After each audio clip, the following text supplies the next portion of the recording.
Not only the individual, but also a community, a whole nation, creates for itself the world in which it lives, according to the level of its collective consciousness.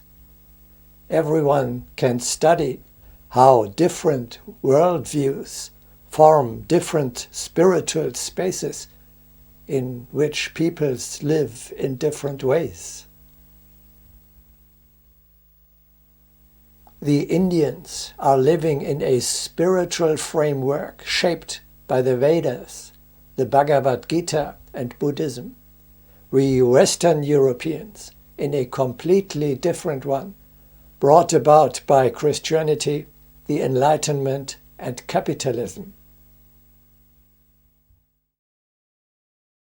This spiritual world, which first determines the daily thinking and then the daily actions of its inhabitants, must be improved if humanity is to progress. You change the world by confronting it with a new, higher ideal. This ideal you must not only propagate, but also realize yourself in an exemplary way. Consequently, by living in an interior temple, you are making your contribution to the establishment of a higher spiritual order of human coexistence. We are at the turning point of the present cycle of evolution, at the peak of the material and the nadir of the spiritual, where all the abodes of the spirit are destroyed.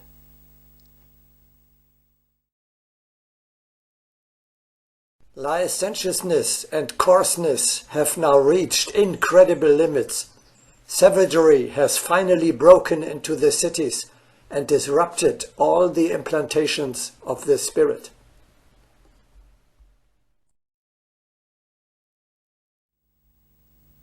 When now the spirit is only just beginning the path of elevation and spiritualization, we can do little more than to lay in the interior of a few people a firm, lasting foundation on which humanity can later continue to build. The interior monastery is a nucleus of the new world.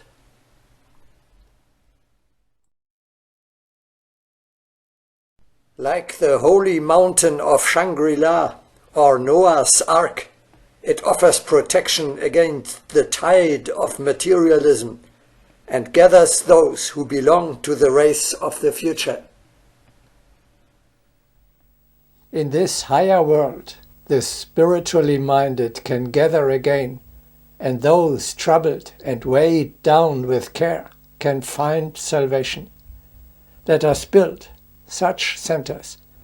The fugitives, the seeking ones, the young at heart will come. The peculiarity of the new era is merely that the way out is not of a material, but of a spiritual nature. The new world is within you.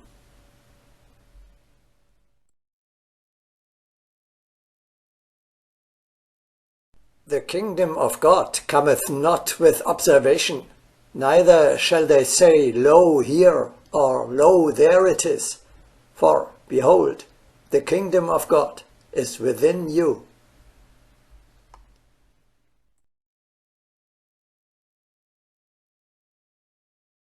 I don't understand that. Well, remember, the new world is nothing physical. It is a superstructure, a higher spiritual order of material conditions. We go one step further. The practice of living as if you were dwelling in your teacher's ashram yields an almost material result. Your home actually is an ashram. You produce the atmosphere, you establish the spirit of a temple, and thereby actually create a holy place. You have set up a bulwark of the new world. You contributed a stone to the building of the world-state temple of humanity. At least here, the higher culture of the future has become reality. You are in a position to proudly show humanity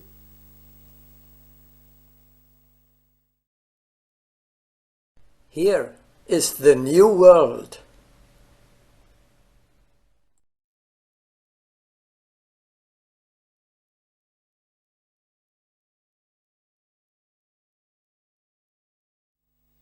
It is essential that we first practice living in an inner temple before we join together in a physical community.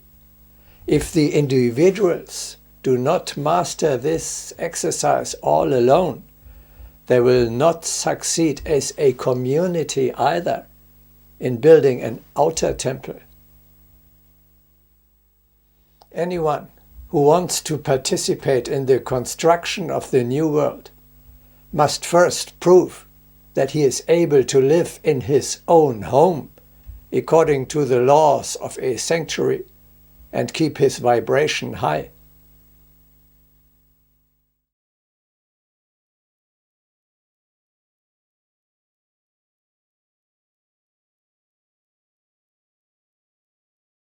Isn't it completely out of date to live in an ashram? Is there a convincing modern role model for this way of life? Yes, a saint of our time was Gandhi, rightly called Mahatma, meaning great soul. Read again his biography, The Life of Mahatma Gandhi by Louis Fisher, and learn. Gandhi founded in South Africa an ashram called Tolstoy Farm, and in India the Sabarmati Ashram, in order to practice a higher way of life, together with his disciples and co-workers, and this according to almost the same laws and customs as Agni Yoga suggests. In order to abide by the rule of his ashram, Gandhi even brought with him his own yogurt to meetings with the English viceroy, knowing well that he would not get food suitable for a spiritual life there. The concept of the interior ashram gives you the invaluable opportunity to emulate this high example in the midst of your ordinary everyday life.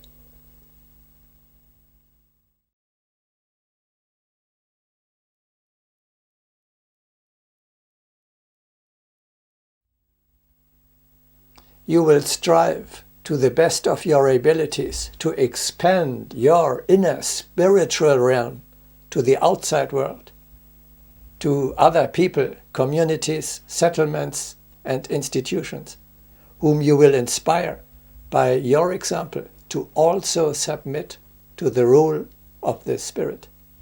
In this way, you help to establish the kingdom of God on earth.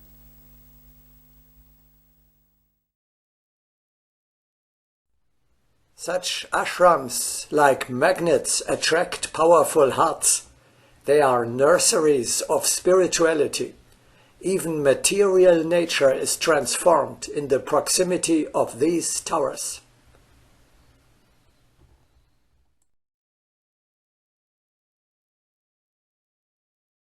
How do I work on this practically? How can I conquer the world? You vault the spiritual order of the ashram, the superstructure of the new world, like a bell over every group of people with whom you come together. Just as the light of a candle transfigures a place, so your aura illuminates every room you enter.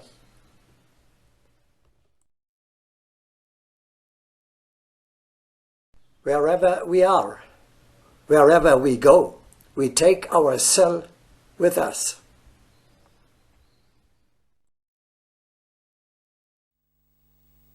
You do your best to make sure that the Mahatmas, or at least their spirit, reign. Wherever you stand, you create around you a hologram of vibrations in the form of a sanctuary, and keep it alive with the power of your psychic energy. Making every place a spiritual temple is a much greater achievement than building a physical monastery.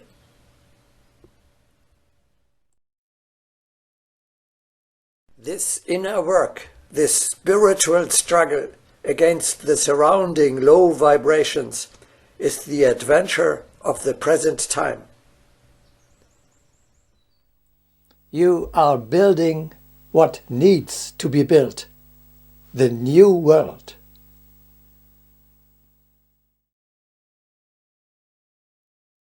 Wherein lies the success of a yogi? It is not in the attraction of crowds, not in the conversion of multitudes, but near the works of the yogi, one can observe how others emulate him, consciously or unconsciously, voluntarily or involuntarily. People begin to do the same thing. Even his enemies, while cursing him, are drawn in his wake.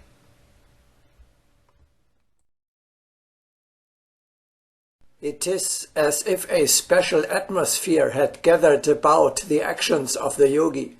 This is true success, when neither money nor fame, but the invisible fire kindles human hearts.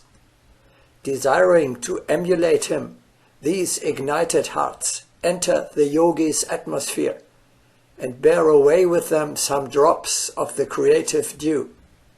The yogi builds that which should be built. He lays together the intended stones.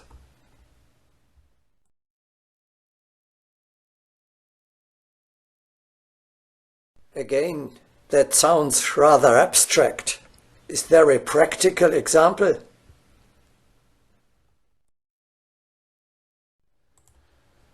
Think of the millions of people who, centuries ago, fleeing from bondage, hardship, exploitation and oppression, emigrated from Europe to the New World, to America, and built a new existence there. Finally, the isolated efforts of many individuals have created the most powerful nation on earth. This is how the Agni Yogis of today's time can and must proceed.